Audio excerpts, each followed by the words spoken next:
नमस्कार दोस्तों, बहुत बहुत स्वागत आपका मेरे चैनल पर। लाई हूँ लघु कथा संग्रह एक, इसका नाम है बिंब प्रतिबिंब और इसकी रचिता हैं डॉक्टर अंजना गर्ग जी। आप देख सकते हैं दोस्तों। तो आज मैं इस पुस्तक के बारे में बात करूंगी। यह है पेपरबैक में 2025 में प्रकाशित हुई है। मूल्य 300 रुपये, पृष्ठ 119 और विपिन पब्लिकेशन रोहतक से आई है। ये परिचय देना चाहूंगी अंजना जी का। पूर्व प्रोफेसर और अध्यक्ष लोक प्रशासन विभाग एवं पूर्व निदेशक रही हैं, हरियाणा अध्ययन केंद्र महर्षि दयानंद विश्वविद्यालय रोहतक। इनका जन्म भटिंडा में हुआ। रोहतक निवासी हैं। कहानी लघु कथा इनकी विधाएं हैं प्रिय और शोध निर्देशिका रही हैं। ये 5 पुस्तकें इनकी प्रकाशित हो चुकी हैं। इनको अनेक सम्मान मिल चुके हैं।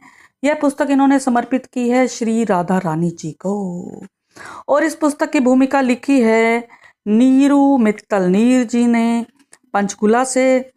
उन्होंने लिखा, वे स्वयं भी एक अच्छी साहित्यकार हैं। उन्होंने इस पुस्तक के बारे में लिखा है कि डॉक्टर अंजना गर्ग ने समाज में व्याप्त विसंगतियों को अपनी रचनात्मक शक्ति बनाते हुए लघु कथा लेखन में ऐसी तीखी पैनी धार दी है कि प्रत्येक लघु कथा समाज में एक विशिष्ट सार गर्भित और अनुकरणीय संदेश संचारित करती है।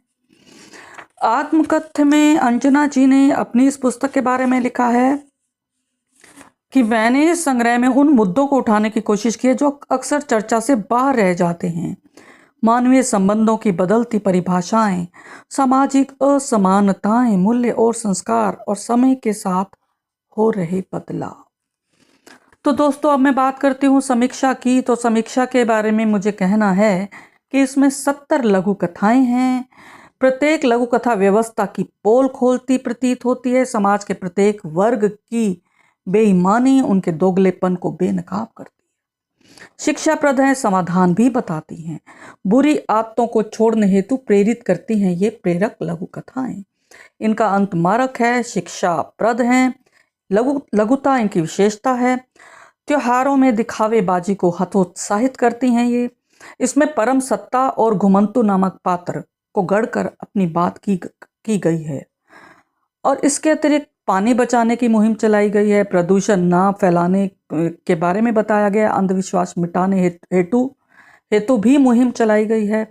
कपड़ों के नैपकिन का प्रयोग करने को कहा गया है ताकि पेड़ बच सके। इसके अतिरिक्त बेस्ट आउट ऑफ वेस्ट, इसे प्रेरित किया गया, इसे प्रोत्साहित करती हैं इनकी लघु कथाएं। लालची डॉक्टरों को भी इन्होंने नहीं बख्शा। उन पर भी इन्होंने लगाम कसी है, उनको लताड़ा है, नेताओं को लताड़ा है और बच्चों के हुनर को पहचान कर आगे बढ़ाने को कहा है। धर्म स्थलों पर कचरा फैलाने को इन्होंने हतोत्साहित किया है। और इसके अतिरिक्त खेल, कहते हैं ना कि खेत बेचकर रिजॉर्ट बनाए जा रहे हैं और कहती हैं क्या ये विकास है? अगर ऐसा हो गया तो खेती कौन करेगा? सोचिए, खेती नहीं होगी तो हम खाएंगे क्या?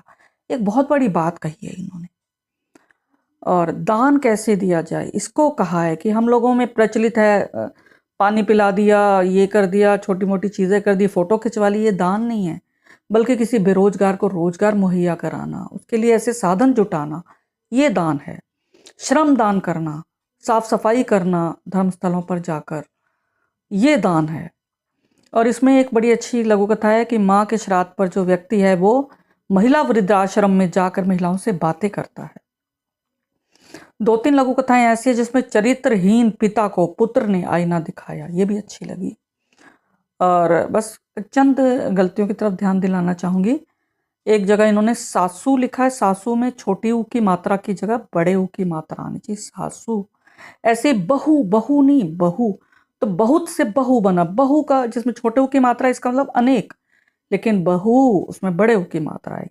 इसी तरह झूठे बर्तन नहीं है, जूठे बर्तन होने चाहिए, ज के नीचे बड़े ऊ की मात्रा, जू। इसी तरह वुमन में छोटे ऊ की मात्रा लगाइए, वहां भी बड़े ऊ की मात्रा वुमन होना चाहिए। बस ये छोटी सी गलतियां। अब मैं कुछ लघु कथाओं का पाठ आप लोगों के लिए करना चाहूंगी। सर्वप्रथम देखिए कान्हा।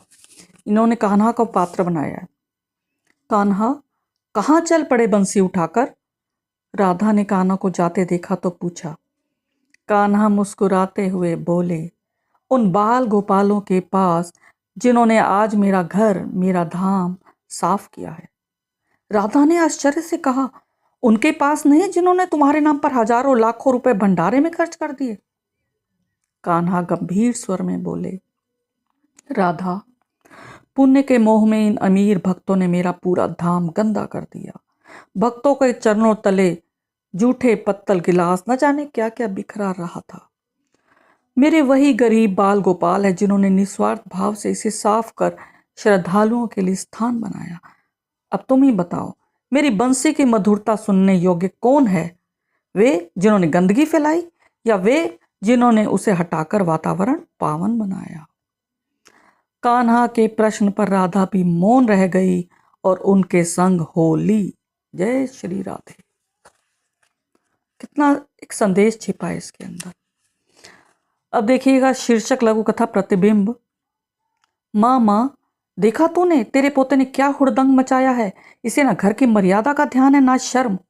सोहनलाल गुस्से में लाल बबूला आग बबूला हुए अपनी माँ के कमरे में आया। माँ ने संयत स्वर में कहा, बेटा तू कुछ मत बोल, तू अब उसे डांट नहीं सकता। क्यों, अब क्या हो गया है?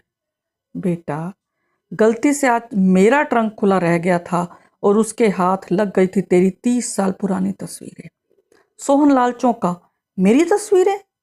हाँ बेटा, माँ बोली, वे तस्वीरें जिनमें तू शराब के गिलास हाथ में थामे दोस्तों संग जश्न मना रहा था, महफिलों में हंसी ठहाके उड़ा रहा था, घर की मर्यादा को भूलकर अपनी जवानी के नशे में बह गया था। माँ की बात सुनते ही सोहनलाल की आंखों के आगे अपने अतीत के वे सारे दृश्य घूम गए। वही गलियां, वही अड्डे, वही रातें, वही वहशी हंसी। आज वही तस्वीरें उसके बेटे के हाथ लगी थी, जिस बेटे पर वह संस्कारहीन होने का आरोप लगा रहा था। दरअसल वह तो उसी का प्रतिबिंब था। अब सोहनलाल के पास सिवाय पछताने के कोई चारा न था। तो धन्यवाद दोस्तों, फिर मिलेंगे अगली कड़ी के साथ। आपके कमेंट्स का मुझे इंतजार रहता है और अगर चैनल को सब्सक्राइब नहीं किया तुरंत करें, बेल आइकन दबाना ना भूलें। धन्यवाद, फिर मिलेंगे अगली कड़ी के।